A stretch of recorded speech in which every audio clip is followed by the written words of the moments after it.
ચૂંટણી કાર્ડ બતાવું તો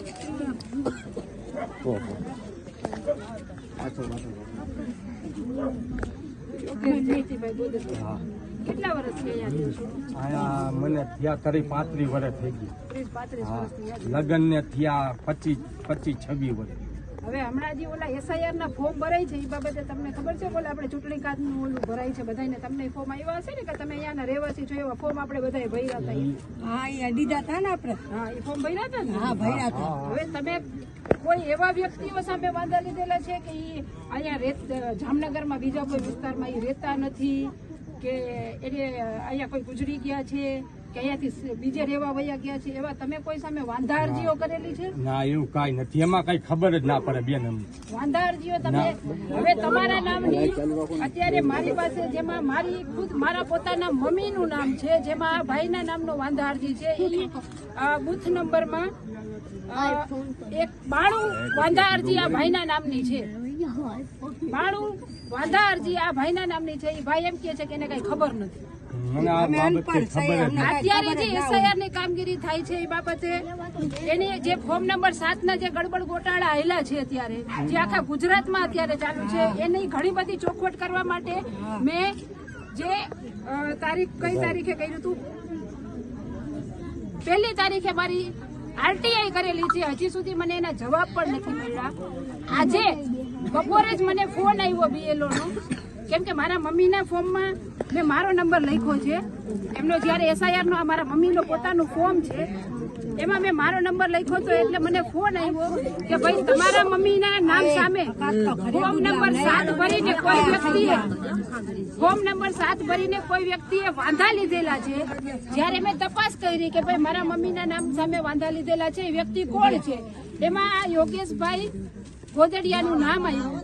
એટલે મેં તપાસ કરી કે ભાઈ યોગેશભાઈ આવા ખરેખર વાંધા લીધેલા છે ખરા? તમારા સૌની સામે છે કે યોગેશભાઈ એમ કે છે કે મારા મમ્મી તો શું, પણ એને કોઈની સામે વાંધા નથી લીધા. એ ભાઈ ઓળખે છે? તમારા મમ્મીને ઓળખે છે? તમે મારા મમ્મીને ઓળખો છો? નામ બોલો તમારા મમ્મીનું. ઓળખે? હાજરાબેન ઇબ્રાહીમભાઈ ખફી નામના કોઈ બેનને ઓળખો છો તમે? હું કોઈને ઓળખતો નથી બેન. હું અમારા ગોડરિયા સિવાય ઈ કાઈ નહીં. અંગૂઠો આવડે, અંગૂઠો આવડે. તમે અંગૂઠો મારો છો, તમે ભણેલા પણ નથી. ના. હવે કદાચ બની શકે કે આ ફોર્મ ઓનલાઈન ભરાણું હોય કે ઓફલાઈન ભરાણું હોય, એ ફોર્મ તો એ વ્યક્તિએ વાંધો દીધેલું હોય, એને પોતે ભર્યું હોય ને. આ ભાઈ અભણ વ્યક્તિ છે. આવા ગરીબ માણસો ઉપર ખોટા આક્ષેપ કરી અને ગરીબ માણસોના નામનો ખોટો ઉપયોગ કરી અને અત્યારે જે આ SIR બાબતે સરકાર દ્વારા જે ષડયંત્ર રચવામાં આવ્યું છે, એ અત્યારે મેં તમારી સમક્ષ ખુલ્લું પાડેલું છે. આવેદન પત્ર આપીએ છીએ, રજૂઆતો કરીએ છીએ, કોઈ પ્રોપર જવાબ નથી મળતું. દરેક BLO પાસે અલગ જવાબ મળે છે, દરેક BLO ને કહેવામાં પણ અલગ આવે છે. અને ખરેખર હું સરકારી અધિકારી કોઈ સામે આક્ષેપ કરતી જ નથી. BLO શ્રીઓએ આટલા દિવસ હેરાન થઈને ખૂબ જ સારી કામગીરી કરેલી અને એમની કામગીરીને હું બિરદાવું છું. અને એમની સારી કામગીરીના લીધે જ જે પણ મતદારો હતા તેમના ચોક્કસ નામના ફોર્મ ભરાણા અને એમના નામ મતદાર યાદીમાં ચડી ગયા. આ નામ ચડી ગયા પછી ભારતીય જનતા પાર્ટીને કદાચ આ ગળે ન ઉતર્યું હોય, મને એવું લાગી રહ્યું છે. એટલે આવા ગેરઉપયોગ કરીને કે પછી બીજી કોઈ પાર્ટી, કેમ કે અત્યારે જે ભાઈએ વાંધા લીધેલા છે, આ ભાઈની સામે બીજા કોઈક ભાઈના મોબાઈલ નંબર લખેલા છે. હું કોઈ વ્યક્તિ ઉપર આક્ષેપ કરવા નથી માંગતી, એટલે હું એનું નામ અત્યારે નથી બોલતી, કેમ કે એ વ્યક્તિ પણ આરોપી છે કે નહીં મને નથી ખબર. જેમ આ ભાઈ નિર્દોષ છે એમ પેલા ભાઈ પણ નિર્દોષ હોઈ શકે.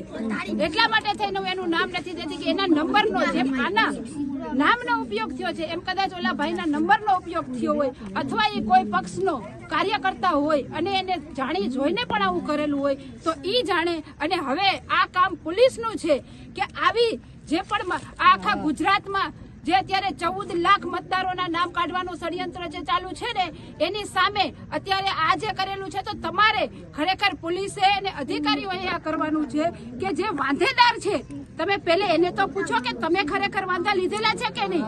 આજે અમારા ઘર સુધી આવેલા મારા મમ્મીના મેં ડોક્યુમેન્ટ પણ સબમિટ કરી દીધેલા છે.